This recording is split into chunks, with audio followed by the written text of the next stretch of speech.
अगर आपका visa reject होता है तो इसमें आपको पैनिक होने की ज़रूरत नहीं है, क्योंकि कुछ कॉमन मिस्टेक की वजह से ही वीज़ा का रिजेक्शन आता है।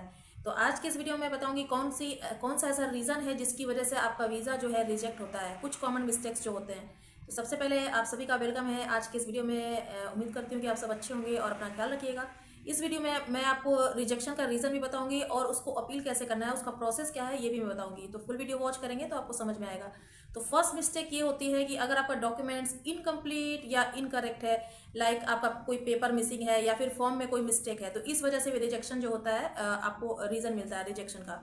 सेकेंड है आपका पर्पस ऑफ स्टे, मतलब कि क्लियर नहीं है कि आपका पर्पस ऑफ स्टे क्या है उस कंट्री के लिए। मीन्स एम्बेसी को ये डाउट होता है कि आप जो है रियली वहाँ वर्क करने जा रहे हैं या नहीं, और अगर आप जा भी रहे हैं तो आप अपनी होम कंट्री रिटर्न आएंगे या नहीं, ये जो होता है पर्पस ऑफ स्टे उनको। नेक्स्ट जो रीज़न होता है रिजेक्शन का वो होता है फाइनेंशियल प्रॉब्लम, मतलब कि आपके पास शो करने के लिए इनफ फंड नहीं है, या फिर आपकी जो इनकम सैलरी है, तो इनकम सैलरी जो है आपकी स्टेबल नहीं है और वो मेंटेन नहीं है, इस वजह से ये जो है रिजेक्शन आता है। तो इसको आप बैंक स्टेटमेंट भी कह सकते हैं। तो बैंक स्टेटमेंट जो है वो मेंटेन नहीं है, जिसकी वजह से ये रिजेक्शन आता है। फोर्थ मिस्टेक है आपका एप्लीकेशन में एयर, जो कि कुछ लोगों ने एप्लीकेशन में मिस्टेक की है। उन लोगों ने अपने नाम में मिस्टेक की है, अपने एड्रेस में मिस्टेक किया है, और इसका प्रूफ भी है मेरे पास।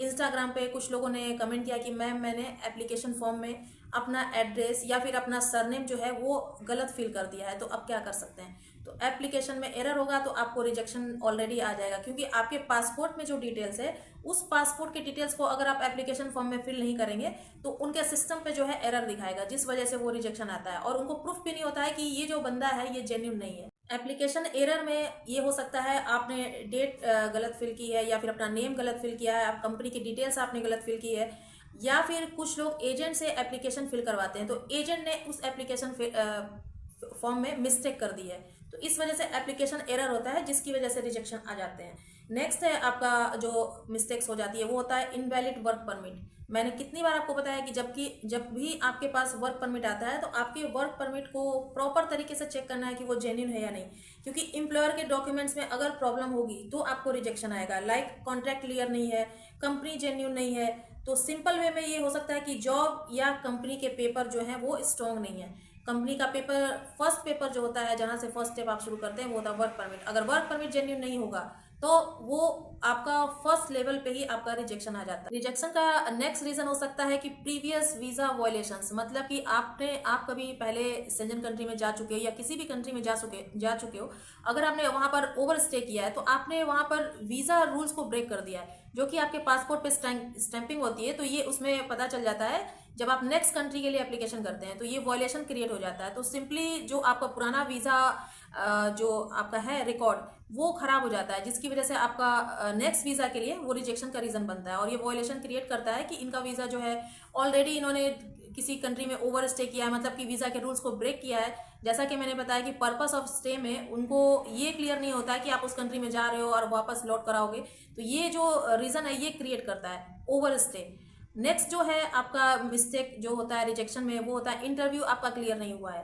इंटरव्यू का मतलब ये नहीं है कि आप सभी का इंटरव्यू होगा, कभी कभी क्या होता है अनस्किल्ड लोगों के लिए इंटरव्यू नहीं होता है, लेकिन कंपनी के जो पेपर्स होते हैं उनको देख करके एम्बेसी क्या करती है कि इंटरव्यू के लिए बोलती है, और एट द टाइम भी आपका इंटरव्यू हो सकता है और इंटरव्यू नहीं भी हो सकता है। और अगर किसी स्पेसिफिक डेट पर इंटरव्यू लेना है तो आपके पास मेल आती है कि इस डेट पर आपका इंटरव्यू है, तो इंटरव्यू के बेसिस पर किस तरह से आपका रिजेक्शन होगा। सपोज आपका इंटरव्यू हो रहा है, आपने कॉन्फिडेंटली आंसर नहीं किया, या फिर आपने गलत आंसर कर दिया, या फिर उल्टा सीधा, अगर एम्बेसी ऑफिसर आपसे क्वेश्चन कुछ और कर रहा है, आप उसका आंसर कुछ और दे रहे हो, बार बार स्टोरी चेंज होने की वजह से उनका जो ट्रस्ट है, ट्रस्ट नहीं होता है आप पर, और एक डाउट क्रिएट हो जाता है। मतलब कि सिंपली लैंग्वेज में बोला जाए तो एम्बेसी को आपकी बात पर ट्रस्ट नहीं है, इस वजह से उनको डाउट क्रिएट हो गया।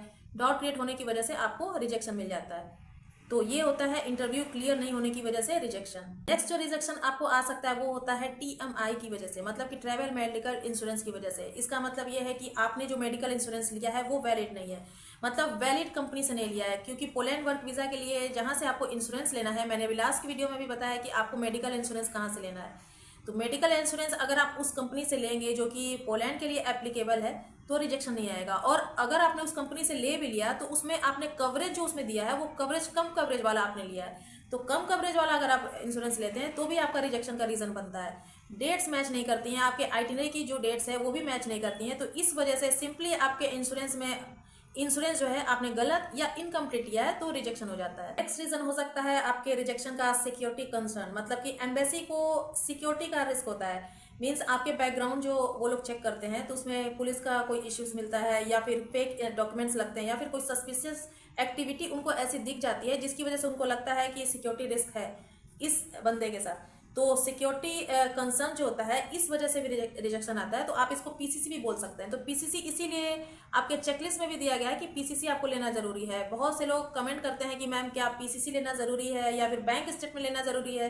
बैंक स्टेटमेंट वहाँ मेंशन नहीं है, लेकिन बैंक स्टेटमेंट आपको दिखाना है और पीसीसी वहाँ पर क्लियर लिखा हुआ है कि आपको पुलिस क्लियरेंस सर्टिफिकेट जो है आपको देना है। सपोज आप नहीं देते हैं तो वो ऑलरेडी रिजेक्शन का रीजन बन जाता है। तो सिक्योरिटी जो है ये आपके रिजेक्शन का रीजन है। ये हो गया रिजेक्शन का रीजन कि कौन कौन से मिस्टेक से रिजेक्शन आते हैं। और अब मैं आपको बताती हूँ कि अपील का प्रोसेस क्या है, अपील का प्रोसेस कैसे करना है उसको आपको समझना होगा। तो सबसे पहले आपको ये समझना होगा कि एम्बेसी जो आपको ऑफिशियल लेटर देती है उसमें एग्जैक्ट रीजन लिखा होता है कि आपका वीजा जो है रिजेक्ट क्यों हुआ है। इसको आपको सबसे पहले रीजन समझना होगा क्यों रिजेक्ट हुआ है, क्योंकि आप लोग कमेंट करते हैं कि मैम मेरा रिजेक्शन आया। तो रिजेक्शन आया उसमें कुछ तो लिखा होगा उस एप्लीकेशन लेटर, अपील लेटर में, रिफ्यूजल लेटर में, उसमें लिखा होता है, एग्जैक्टली लिखा होता है कि आपको जो रिजेक्शन मिला है इस वजह से रिजेक्शन आपको मिला है। तो इसको आपको समझना है कि रिजेक्शन का रीजन क्या था। अगर आप रीजन समझ लेंगे और उसके बाद अपील करेंगे तो हो सकता है, चांस बनता है कि आपका जो रिजेक्ट हुआ है वो वीजा अप्रूव हो जाए। तो इसके लिए आपको क्या करना होगा, कुछ डॉक्यूमेंट्स को आपको कलेक्ट करना होगा और वही डॉक्यूमेंट्स कलेक्ट करने हैं जिनके वजह से रिजेक्शन आया है। डॉक्यूमेंट्स आपको कौन से कलेक्ट करने हैं, रिजेक्शन का जो आता है रीजन, उसी रीजन के डॉक्यूमेंट्स को आपको कलेक्ट करना है। लाइक स्ट्रॉन्ग प्रूफ से आप क्लियर कर सकते हैं कि आपका जो प्रूफ है वो स्ट्रॉन्ग नहीं है, स्ट्रॉन्ग एविडेंस आप दे नहीं पा रहे हैं। या फिर आपको new and updated bank statement देना होगा, क्योंकि बैंक स्टेटमेंट की वजह से भी रिजेक्शन आता है। करेक्ट जॉब कॉन्ट्रैक्ट नहीं है, वर्क परमिट आपका सही नहीं है, तो ये सब क्लियर आपको करना होगा एम्बेसी को। उसके बाद रिटर्न प्रूफ जो है आपका स्ट्रॉन्ग नहीं है। तो रिजेक्शन का रीजन कुछ भी हो सकता है, वो आपको समझना होगा कि रीजन क्या है। देन उसके बाद इस डॉक्यूमेंट्स को आपको प्रिपेयर करना है।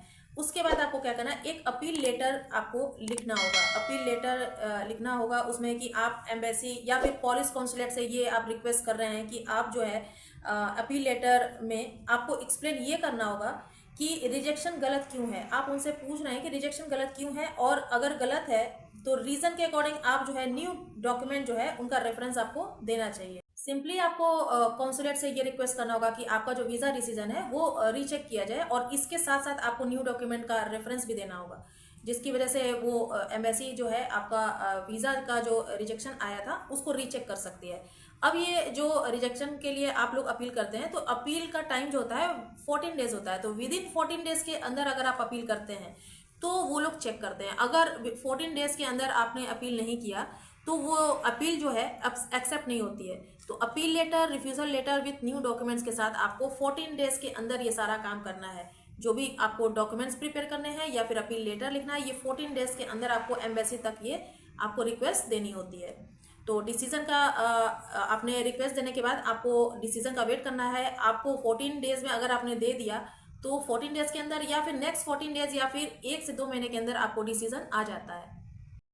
अपील करने के बाद जब आप डिसीजन का वेट करते हैं, देन उसके बाद भी आपका रिजेक्शन आता है, रिजेक्ट हो जाता है वीज़ा, तो उसके बाद आप वाइवरशिप ऑफ कोर्ट में केस भी कर सकते हैं। बट मोस्टली लोग अपील ही करते हैं, जिनके पास टाइम है या फिर जो लोग फ्रस्ट्रेट नहीं होते हैं वो री अपील भी करते हैं। और बहुत से लोगों का ऐसा हुआ है कि अपील में भी उनका जो डिसीजन है वो अप्रूव हो जाता है, और कभी कभी क्या होता है कि री अपील करने के बाद भी जो वीज़ा है वो अप्रूव हो जाता है। तो ये थोड़ी लक की भी बात है और थोड़ा सा फ्रस्ट्रेटिंग वर्क है। तो अगर आपके पास पेशेंस है तो आप अपील भी कर सकते हैं और री अपील भी कर सकते हैं। तो मुझे उम्मीद है कि आपको ये सारा प्रोसेस समझ में आया होगा कि कौन से मिस्टेक से आपका रिजेक्शन आता है और इसको अपील कैसे करना है।